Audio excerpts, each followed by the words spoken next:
Hey, what's up, everyone? I'm Tenyan, and I'm speaking a little more quietly today since I'm currently out on the road and don't have a completely controlled environment here. But that all said, I wanted to take the time to discuss a new horror movie, Stop Motion, which I just saw. And this film just was given a wider release here in theaters and had its initial release in 2023 at the Austin Fantastic Fest. This movie, Stop Motion, was directed by Robert Morgan, who is primarily known for his stop motion animated short films, such as The Cat with the Hands and The Separation. And I definitely recommend you go check out some of his film shorts. They're as visually provocative, intriguing, and haunting as this movie right here, but wanted to do a different kind of analytical kind of essay format video. Since it's not a typical review, I'm going to be touching on elements of the plot and the characters. It is going to verge on to spoiler territory. On that note, let's dive right into the main topic of the video, particularly focusing on what I see as a major theme of the movie, which I've called the eye of the puppet. Aisling Franciosi plays Ella Blake, the daughter of a renowned stop-motion filmmaker who is struggling to finish her mother's final stop-motion film after her mother suffers a fatal stroke and falls into a coma. Watching this movie, you can immediately tell that the director, Robert Morgan, is highly attuned to the history of the mediums of puppetry and stop motion animation, and also attuned to the way that puppets can awaken our deepest fears and fascinations, and the way puppets kind of reflect psychological processes going on within us. And one of those processes within Ella is the way she has internalized her mother, the way her mother has shadowed her entire life as this puppet master who has been pulling her strings, making her feel like a child, belittling her, and making her unable to develop into her own woman, into her own artistic maturity. And that really haunts the entire movie. But before I get into that, I just want to digress for a moment and look at the etymology of the word puppet, which I think is going to really help understand a lot of what this film is trying to accomplish. The word puppet derives from the Latin pupa, which means girl or doll. Its Middle English root is poppet, which also means doll or girl. In Ella's first scenes with her mother does not address her by her name, but refers to her as poppet, which, as we just saw, means girl, but also doll. And Ella's mother definitely seems to think of her daughter as a puppet, just another artificial doll in her movie.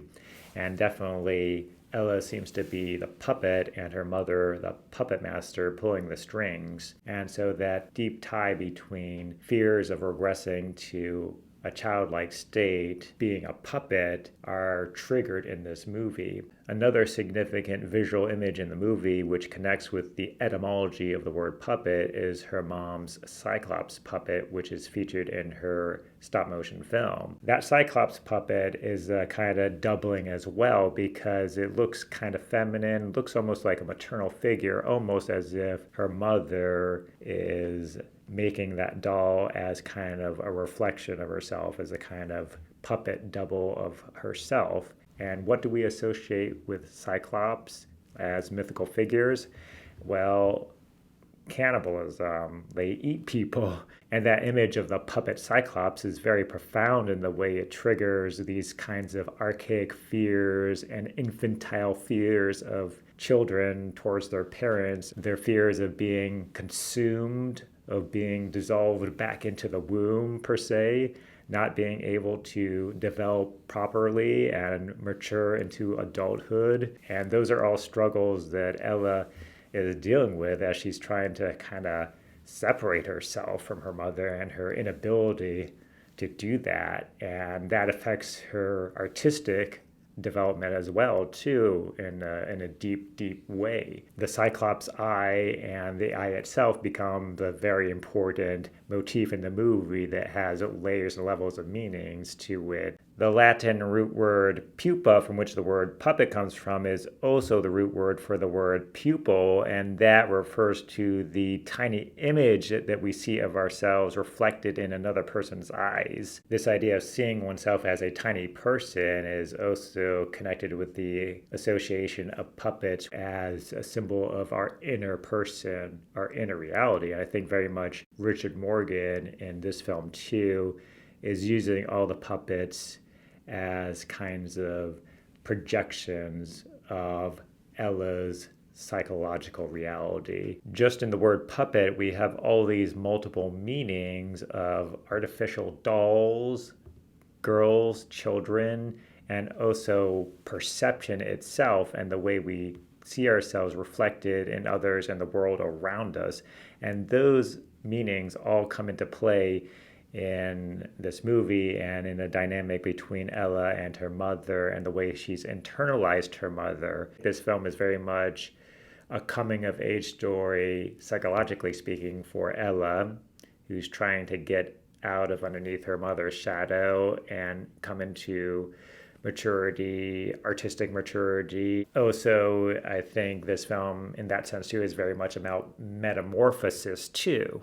And there's another level to this movie where it's also showing us the way film, through the lens of stop motion animation, is a process of transformation, metamorphosis, in the way it can alter our reality or unlock a hidden layer of reality. And that becomes important in the story that Ella develops for her stop motion film after her mother goes comatose.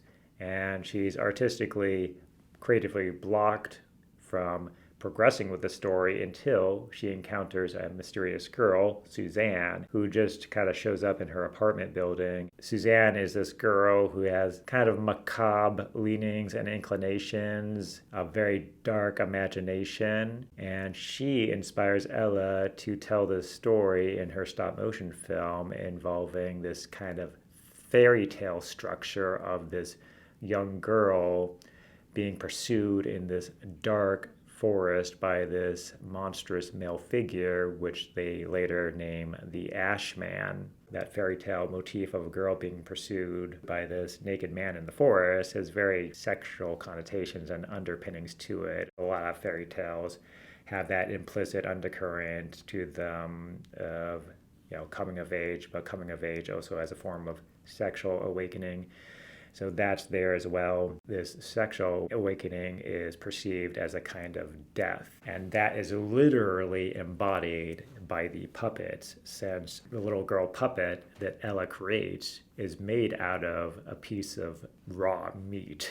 And the Ashman puppet is made out of the dead carcass of a fox that Ella and Suzanne find. And so literally those puppets are animated corpses in a way. So I think the puppets at a basic level are used and utilized in the film to trigger our basic fears around puppets and the way puppets can trigger our fears around seeing something inanimate or an inanimate object or a seemingly dead object take on lifelike animated movement and life. And also, I viewed all the puppets featured in the movie as double figures for Ella. And what I mean by that is that I viewed all the events in the movie as taking place within Ella's psyche. So everything we're seeing is a projection or manifestation of her inner reality. And so whenever Ella is making one of her stop motion puppets, she's putting a piece of herself into her movie.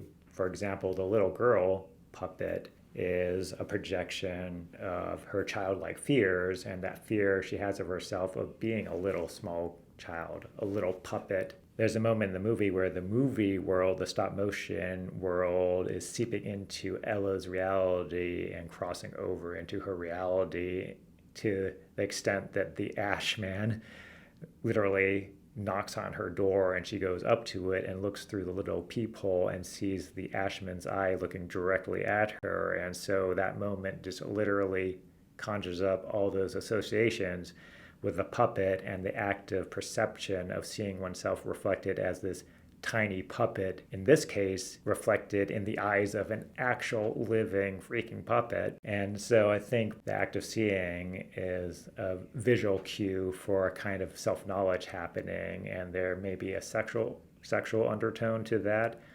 There's also a role reversal, I think, happening where she is no longer the creator, the puppet master. She is the puppet, and her creation is coming to life and revealing itself as the true force pulling her strings. That's why I view the events of the movie as taking place within Ella's mind, because you never get a point of view outside of her perception. And by the end of the film, the walls between dream, reality, and the world of her movie are just collapsing in this very like surreal, nightmarish, horrifying way as you're watching her sense of self disintegrate. Okay, so that's a wrap. I loved this movie. It was more profound than I expected it to be. I thought it was just going to be this generic horror movie that would utilize stop motion, practical effects to kind of elevate itself a little, but not be terribly complex. But it ended up being very kind of psychologically deep and layered. I love when films bring those older effects back and also very smartly really explore the medium,